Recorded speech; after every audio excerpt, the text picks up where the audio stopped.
கிரிக் time ஃபேன்ஸுக்கு வணக்கம். இந்த வருஷத்தோட நம்ம அப்லோட் பண்ற கடைசி வீடியோன்னு சொல்லணும். ப்ரோ ஒரு நாள் தான் ப்ரோ இடையில இருக்கு, அதுக்கு போய் அடுத்த வருஷம்லாம் பேசிட்டு இருக்கீங்களா அப்படின்னு கேட்டா அது ஒரு சென்டிமெண்ட்டுங்க. சின்ன வயசுல இருந்து அப்படியே பழகி போச்சு இல்லையா? ஸோ ஒரு வருஷம் அப்படிங்கிறது முடிஞ்சு 2024 ஸ்டார்ட் ஆகுது அப்படின்னா இந்த வருஷத்துல இருந்து அந்த வருஷம் வேறுபடணும். ஸோ கிட்டத்தட்ட ஒரு 360 நாள் புதுசா ஏதாவது ஒன்று ட்ரை பண்ணணும் அப்படிங்கிற மாதிரி லைஃப்ல ஒவ்வொருத்தரும் பார்த்தோம்னா டார்கெட் வச்சு செயல்படுவோம்.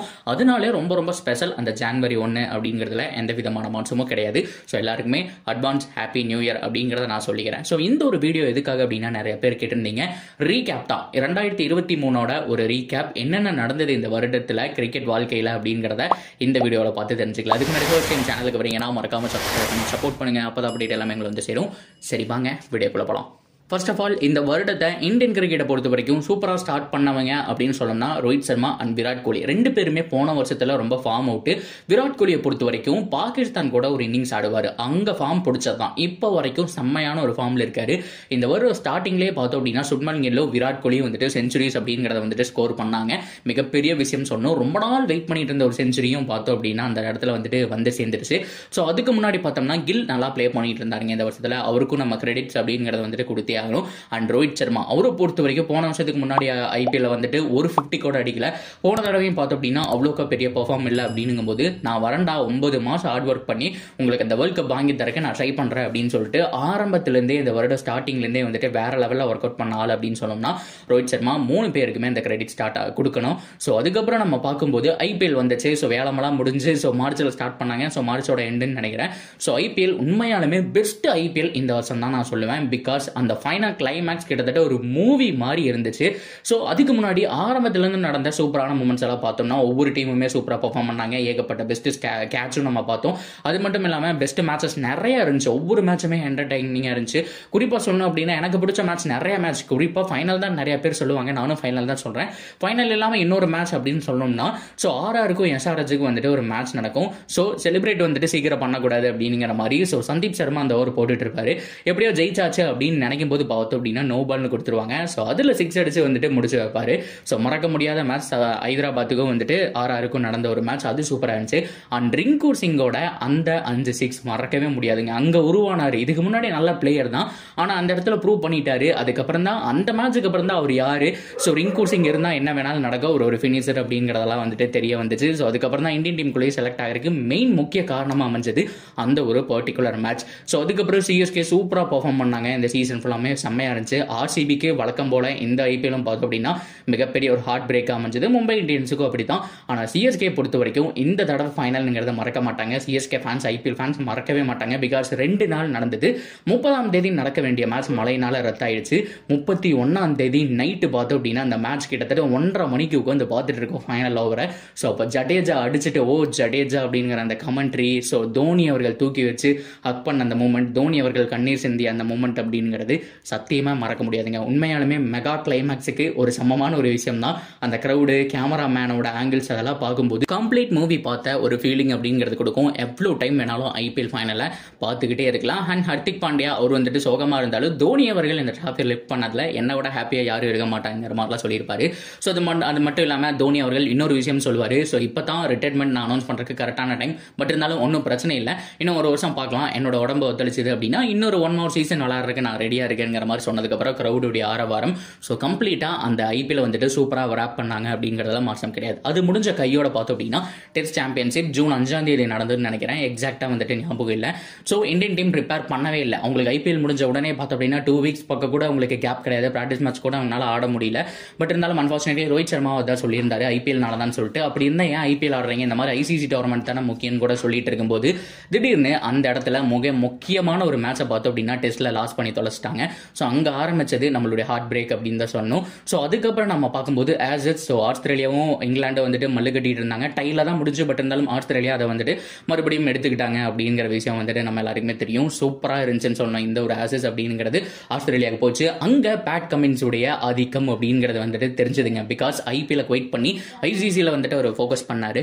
கண்டிப்பாக முயற்சி அவருக்கு வெற்றி வாங்கி கொடுக்கும் அப்படிங்கிற மாற்றம் கிடையாது. அவருடைய முயற்சி தான் வேர்ல்ட் கப் அடிக்க வந்துச்சு. ஸோ அதை நம்ம அப்புறம் பார்க்கலாம். ஸோ அதுக்கப்புறம் வந்துட்டு இடையில இன்னொரு டோர்னமெண்ட்டும் பார்த்தோம் அப்படின்னா நமக்காக காத்துக்கிட்டு இருந்துச்சு. அது டோர்னமெண்ட்னு சொல்ல முடியாது, ஏசியன் கேம்ஸ். அதில் ருத்ராஜ் கைக்வாட் தலைமையில் இந்தியன் டீம் வந்துட்டு போயிருந்தாங்க. ஸோ அவங்க பதக்கம் வாங்கிட்டு வந்துட்டாங்க. Shivam Dube, Rinku Singh, Tilak Varma, full and full youngsters வச்சு பதக்கம் வாங்கினாங்க. அண்ட் விமன்ஸை மறந்துடக்கூடாது. நம்ம மென்ஸை பற்றியே பேசிட்டு, மென்ஸ் கிரிக்கெட்டை பற்றியே பேசிட்டு விமன்ஸை மறந்துடக்கூடாது. அவங்களும் பார்த்தோம் அப்படின்னா ப்ரௌடாக இருந்திருக்காங்க. அவங்களும் பார்த்தோம் அப்படின்னா அந்த ஒரு மெடல்ஸ் அப்படிங்கிறது வந்துட்டு அவங்க தான் முதல் வாங்கினாங்க. அதுக்கப்புறம் வந்துட்டு மென்ஸ் வாங்கினாங்க அப்படிங்கிறது வந்துட்டு குறிப்பிடத்தக்க வேண்டிய விஷயம். ஸோ அதுக்கப்புறம் ஏசியா கப்புக்கு நம்ம வருவோம். ஏசியா கப்பை பொறுத்த வரைக்கும் எல்லா மேட்சுமே பார்த்தோம் அப்படின்னா வேற லெவலில் பர்ஃபார்ம் பண்ணி ஏசியா கப்பை நம்ம அடிச்சோம். அப்பாடா, ஏசியா கப்பில் இருந்த டீமை பார்த்தா கண்டிப்பாக வேர்ல்ட் கப் உறுதின்னு நினைச்சோம். ஸோ அதே மாதிரி தான் உலக கோப்பை ஸ்டார்ட் ஆச்சுங்க. உலக கோப்பையில் ஏகப்பட்ட மூமெண்ட் இருக்கு. ஸோ சமி உள்ள வந்ததுக்கப்புறம் டீம் சும்மா வெறித்தனமாக இருந்துச்சு. முதல் மேட்சே லாஸ்ன்னு நினைக்கும் போது ஆஸ்திரேலியா கூட விராட் கோலி நின்று அடிச்சு கொடுப்பாரு பாருங்க, என்ன ஒரு இன்னிங்ஸ். அது மட்டும் இல்லாமல் அவருடைய அந்த 50வது 100, ஸோ டேவிட் பெக்கம் ஃபுட்பாலுடைய லெஜண்ட் வந்தது, சச்சின் டெண்டுல்கர் முன்னாடி அந்த ரெக்கார்டை பிரேக் பண்ணது அப்படின்னு சொல்லிட்டு ஏகப்பட்ட விஷயம் குப்பை மாதிரி நடந்துச்சு. அண்ட் விராட் கோலிக்கு எக்ஸ்ட்ரானரி டோர்னமெண்ட் ஆஃப் பிளேயரும் பார்த்தோம் அப்படின்னா அவர் தான். ஸோ அது மட்டும் இல்லாமல் எல்லாருமே நல்லா பர்ஃபார்ம் பண்ணாங்க. ஸோ பும்ரா எல்லாமே ஓகே தான், பட் இருந்தாலும் ஹார்ட் லக். ஸோ டிராவிஸ் ஹெட்டை மறக்கவே மாட்டாங்க, அவரை நம்ம பாராட்டி ஆகணுங்க. அண்டர் ரேட்டட் பிளேயர்னு சொல்லிட்டு இருக்கும்போது ஐபிஎல்லுடைய வேல்யூவை ஏத்தறக்காக பார்த்தோம் அப்படின்னா பயங்கரமாக ஆடிட்டாரு. அண்ட் மேக்ஸ்வெல்லுடைய அந்த ஒத்தக்கால் இன்னிங்ஸ் மறக்க முடியாது. 200 ரன் பக்கம் வந்துட்டு அவர் அடிச்சது அப்படிங்கிறது வந்துட்டு இன்னும் கண்ணுக்குள்ளேயே இருக்கு. அண்ட் வேர்ல்ட் கப்பை பொறுத்த வரைக்கும் நல்லாவே இருந்துச்சு. ஆப்கானிஸ்தான் டீம் நல்லா பண்ணாங்க, சின்ன டீம் எல்லாம் நல்லா பண்ணாங்க. ஸோ பாகிஸ்தான் பொறுத்த வரைக்கும் ஸோ நிறைய டிசப்பாயின்மெண்ட் அப்படிங்கிறது இருந்துச்சு. வெஸ்ட் இண்டீஸ் இல்லாத மிகப்பெரிய ஒரு கவலையா இருந்துச்சு. இந்த மாதிரியே இந்த வேர்ல்ட் கப்பு பார்த்தோம் அப்படின்னா ஃபைனல் வந்துச்சு. அண்ட் கண்டிப்பா பேட்ரிக் கமின்ஸ் செம்மையா அந்த கேப்டன்சி அப்படிங்கிறத பண்ணி வேற லெவலில் வந்துட்டு டீமை கொண்டு போய் வேர்ல்ட் கப் அப்படிங்கிறதும் பார்த்தோம் அப்படின்னா அவரு வாங்கி கொடுத்துட்டாரு.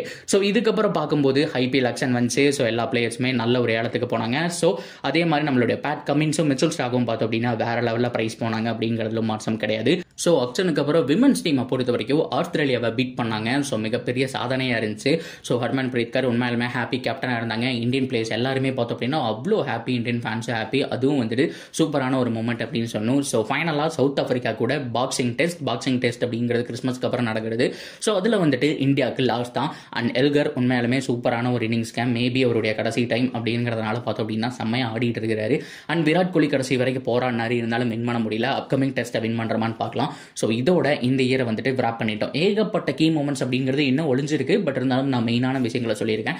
இந்த வருஷத்துடைய கிரிக்கெட்டில் நடந்த ஏகப்பட்ட விஷயங்களை பார்த்துட்டோமா. மிகப்பெரிய டிசப்பாயின்மெண்ட் அப்படின்னு நான் சொல்லணும்னா ஃபர்ஸ்ட் எடுத்தோன்னே நியூ இயர் 1ஆம் தேதி நடந்த ஒரு விஷயம் தான். எவ்வளோ பேருக்கு ஞாபகம் இருக்குன்னு தெரியல. ஸோ நம்ம சேனலில் கூட நியூ இயர் 1ஆம் தேதி நான் அப்லோட் பண்ண ஃபர்ஸ்ட் வீடியோ அப்படிங்கிறது அதுதான். என்னன்னா ரிஷப் பண்டோட ஆக்சிடென்ட். ஸோ அவர் வந்துட்டு 31ஆம் தேதி நைட்டு பார்த்தோம் அப்படின்னா அவரோட வீட்டுக்கு போகணும்னு சொல்லி பார்ட்டி என்ஜாய் பண்ணலாங்கிற மாதிரி போயிட்டு இருந்தாரு. அப்போ வந்துட்டு அவருக்கு ஆக்சிடென்ட் ஆச்சு. ஸோ 1ஆம் தேதியிலிருந்து ஸோ இவ்வளோ நாள் வந்துட்டு அவர் கிரிக்கெட்டே ஆடாதுக்கு ரீசனும் பார்த்தோம் அப்படிங்கிறத தான் அவருடைய வாழ்க்கையே திருப்பி போட்டுருச்சுன்னு சொன்னோம். அவர் இருந்தாருன்னா நிறைய டெஸ்ட் மேட்ச் அப்படிங்கிறத வின் பண்ணியிருக்கலாம். அன்ஃபார்ச்சுனேட்லி அவரை நம்ம மிஸ் பண்ணுறோம். மேபி இந்த இயர் அவருக்கு போகும் அப்படிங்கிறத நம்பலாம். ஸோ ரிசர்வ் பண்ணிட்டு நம்ம மறக்கக்கூடாது. அதை தொடர்ந்து ஏகப்பட்ட சூப்பரான நிகழ்வுகள் அப்படிங்கிறது நடந்துச்சு. அண்ட் மோசமான நிகழ்வுகளான ஸோ மும்பை இந்தியன்ஸோட கேப்டன்சி அவங்க ஃபேன்ஸே பார்த்தோம் அப்படின்னா அவங்களோட ஃப்ரான்ச்சைஸை அன்ஃபாலோ பண்ண ஆரம்பிச்சிட்டாங்க. ரீசன் ரோஹித் சர்மா விலகிட்டாரு, ஹர்திக் பாண்டியாவை கூப்பிட்டு கேப்டனாக போட்டீங்களேங்கிற விஷயம் அது மிகப்பெரிய இம்பாக்டை கிரியேட் பண்ணிச்சு. இந்த மாதிரி நிறைய சொல்லிக்கிட்டே போயிட்டு இருக்கலாம். எனக்கு தெரிஞ்ச சில பாயிண்ட்டை வந்துட்டு சொல்லியிருக்கிறேன். மேக்ஸிமம் பாயிண்ட்டை கவர் பண்ணிட்டேன்னு நினைக்கிறேன். ஸோ வேற ஏதாவது நான் இந்த வருஷத்தில் மிஸ் பண்ணியிருந்தேன் அப்படின்னா வந்துட்டு நீங்கள் தாராளமாக கமெண்ட் செக்ஷனில் சொல்லலாம்.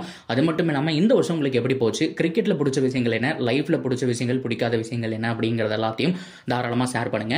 ஸோ கண்டிப்பாக ஹோப் அடுத்த வருஷம் எல்லாருக்குமே நல்லா இருக்கும். அதாவது ஒரு நாள் தான் இருக்கு அப்படின்னா கூட அந்த ஜான்வரியிலிருந்து எல்லா நாட்களும் நல்லா அமையும் அப்படிங்கிறத வந்துட்டு நம்ம நம்பலாம். ஸோ நீங்கள் ஓவராலாக என்ன நினைக்கிறீங்க அப்படிங்கிறத கமெண்ட்ல தாராளமாக பகிர்ந்துக்குங்க. தொடர்ந்து அப்டேட்டுக்கு சேனலோட இணைஞ்சிருங்க. மறக்காம சப்ஸ்கிரைப் பண்ணி சப்போர்ட் பண்ணுங்க. ஒன்ஸ் அகைன் எல்லாருக்கும் ஹாப்பி நியூ இயர்.